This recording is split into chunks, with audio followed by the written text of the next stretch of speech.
Assalamualaikum warahmatullahi wabarakatuh. Ketemu lagi di channel Indra Edu. Nah, dalam kesempatan kali ini kita akan merangkum materi bersama lagi, yaitu mata pelajaran Informatika kelas 7 SMP MTS Sederajat. Kurikulum Merdeka, edisi revisi terbaru. Seperti biasa, sebelum kita melanjutkan kepada pembahasan, mari subscribe terlebih dahulu, like, komen, dan boleh share kepada teman-temannya supaya kita semua bisa menebar manfaat yang lebih banyak lagi. Nah, dalam rangkuman kali ini, yaitu kita akan membahas bab 2 tentang pengolahan data. Mari kita bahas satu persatu. Nah, pembahasan yang pertama yaitu mengenal data. Pengertian data merupakan sekumpulan informasi, fakta, atau keterangan yang diperoleh dari pengamatan atau pencatatan suatu objek. Jenis-jenis data itu ada dua, ada data kuantitatif dan ada data kualitatif. Data kuantitatif adalah data dalam bentuk angka atau jumlah yang dapat dihitung atau diukur. Contohnya, nilai ujian, tinggi badan, dan jumlah siswa. Jenis data yang kedua yaitu data kualitatif, yaitu data berbentuk deskripsi, kata-kata, atau kategori yang menggambarkan sifat atau kualitas. Contohnya, warna favorit, jenis kelamin, dan tingkat kepuasan. Satuan ukuran data. Data digital disimpan dalam bentuk satuan byte. 1 byte sama dengan 8 bit. Urutan satuannya dari yang terkecil yaitu ada mulai dari byte, kilobit atau KB, megabit atau MB, gigabit atau GB, dan terabit atau TB. Pentingnya analisis data. Analisis data dilakukan untuk mengubah data mentah menjadi informasi yang berguna untuk pengambilan keputusan, memprediksi tren, atau memecahkan suatu masalah. Subpembahasan yang kedua yaitu bagian B, perkakas pengolah lembar kerja.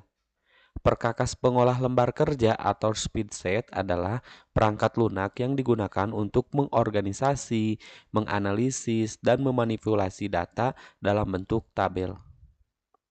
Contoh aplikasi yang umum digunakan adalah Microsoft Excel, Google Sheet, dan LibreOffice Calc.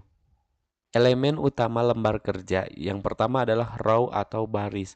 Garis horizontal yang ditandai dengan angka 1, 2, 3, dan seterusnya. Yang kedua adalah kolom, yaitu garis vertikal yang ditandai dengan huruf A, B, C, dan seterusnya.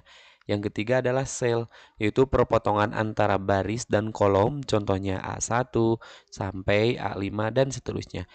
Yang keempat adalah rentang sel, yaitu kumpulan beberapa sel yang dipilih, contohnya A1 sampai dengan C5. Yang kelima adalah worksheet atau lembar kerja, yaitu halaman kerja tunggal di dalam berkas atau dokumen.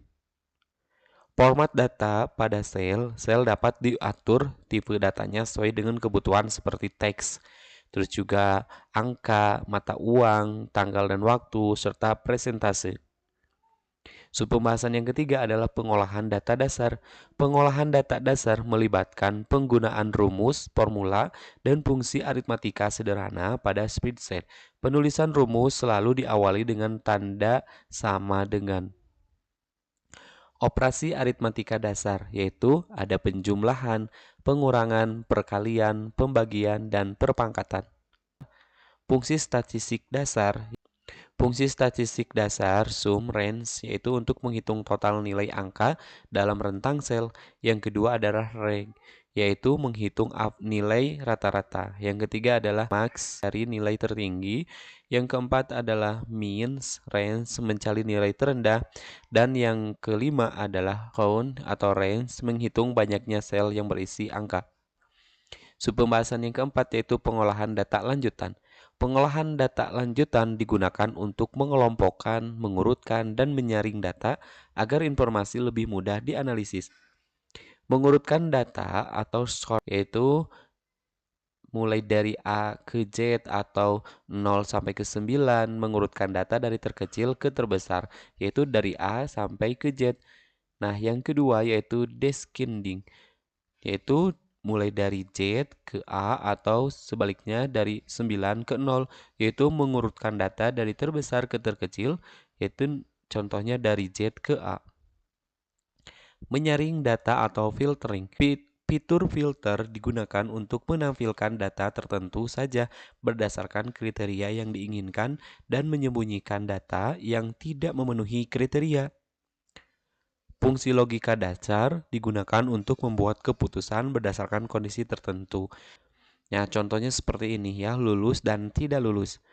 Visualisasi data atau graphic chart menyajikan data tabel dalam bentuk visual agar lebih mudah dibaca, yaitu contohnya ada grafik batang, grafik lingkaran, dan grafik garis.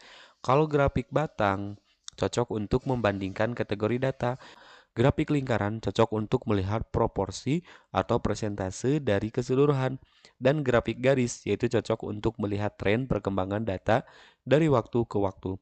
Sekian dan terima kasih. Jangan lupa like, komen, dan boleh share kepada teman-temannya supaya kita semua bisa menebar manfaat yang lebih banyak lagi.